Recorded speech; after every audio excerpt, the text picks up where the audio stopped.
Hi there! VideoGaming Father is here with an honest video review of top-down endless racing game called Razortron 2000. Can there even be any story in such a game? Can such a game appeal to anyone? What are the main game principles? Will you find a wide variety of cars and tracks there? Are there any upgrades? Isn't it too easy or on the contrary too hardcore? Will you have absolute control over your car or will it drive where it wants itself? Will you like the game audiovisuals? And is it suitable for family playing or should everyone rather get his hands out of it? Let's find it out together in my Razortron 2000 video review.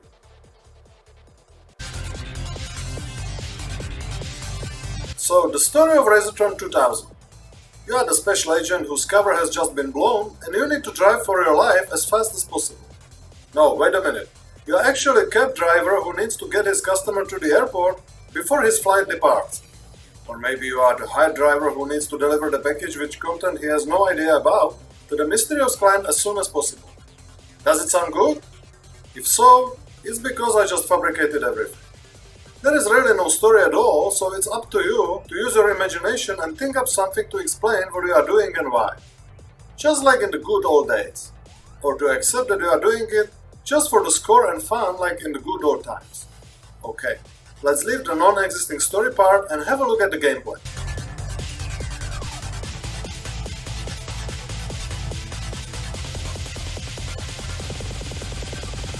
Razortron 2000 is supposed to be a top-down endless racing game. This means that you have the car seen from the top-down perspective and you drive it on the endless road while trying to avoid a collision with other cars and also with the road borders. You just navigate the car between the lanes and accelerate or brake. Wait a minute, that's it? You are probably asking right now. Well, more or less yes. But luckily there are some elements enhancing this very simple game mechanics, so let's now take a closer look at them.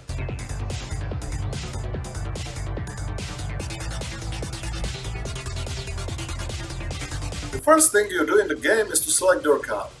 You can hardly expect some licensed cars in such a small game, so you choose between the cars called Black Knight, Green Devil, Taurus, Neostorm, etc. Each car is defined by the stats, speed, acceleration, brakes, fuel and steering. At the start of the game all cars except one are locked, but unlocking them is not a task for a long time. As almost anything in this game. You are unlocking the cars by driving some determined distance or achieving the determined score.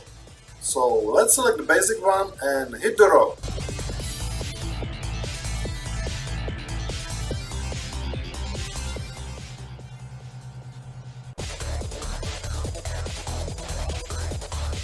You appear on some highway that has 3 lanes, push the acceleration button and start passing by other cars on the road that you cannot collide with because every collision means an instant game over, and some for collisions with the side barriers. You also need to watch out not to run out of fuel. To refill the fuel you need to drive over the fuel lines that regularly appear on the road.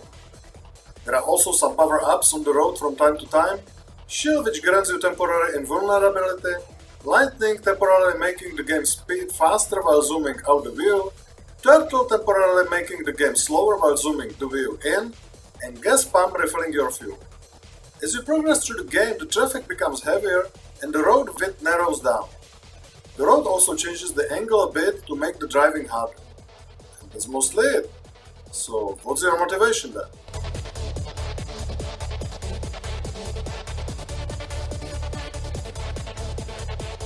As in the good old times, your goal is to drive as far as possible and to get the highest score possible. There is a leaderboard where you can compare your score with the best 200 players, just don't get too frustrated as their scores are really high.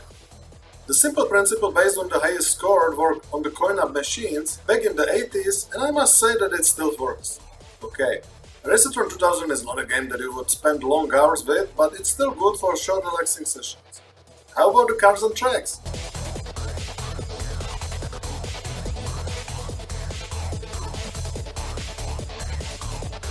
As I said before, you are continually unlocking new cars. There are 10 of them and to unlock each you need to drive some distance, achieve some score or the combination of both.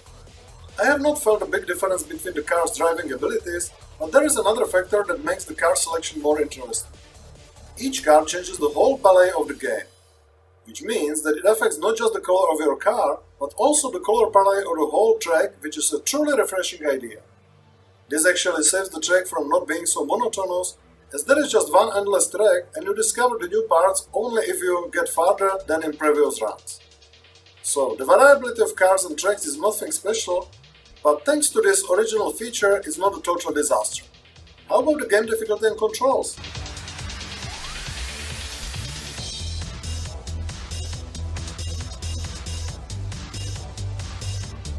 Razortron 2000 is a rather difficult game. If you want to achieve the highest score possible, you need to drive at maximum speed all time long. Maybe I'm not the right player to attack the high score, but it seemed to me that you really need to have cat reflexes to be able to do this.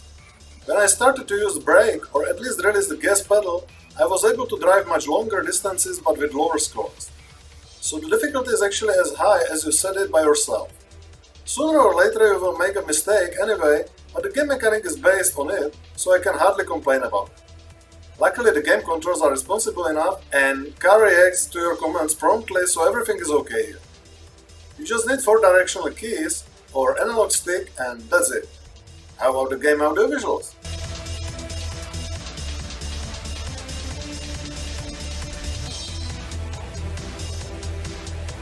The graphics are really simple but smooth and the game objects are easily recognizable. I have already mentioned the original idea of changing the color palette with each car, which is an indisputable plus. And there is one surprise! When you start the game you can choose between the original and old version of the game, so you can compare what progress has been made in about 5 years. The graphics in the old version are rougher and not so detailed, so for some color palettes, that are also changing with cars by the way, it's hard to recognize few lines from some cars, which makes the game unnecessarily harder, which means not in a good way. Here I must appreciate that the author of the game put some effort into it and redone the game after many years. Excellent cat. Another great thing is that the game soundtrack which takes the best from the 80s industrial music and perfectly fits the game. Sounds on the other hand are rather average. Most of the time you hear just the sounds of your car engine, which is rather generic. But thanks to the great soundtrack, you won't be paying much attention to it.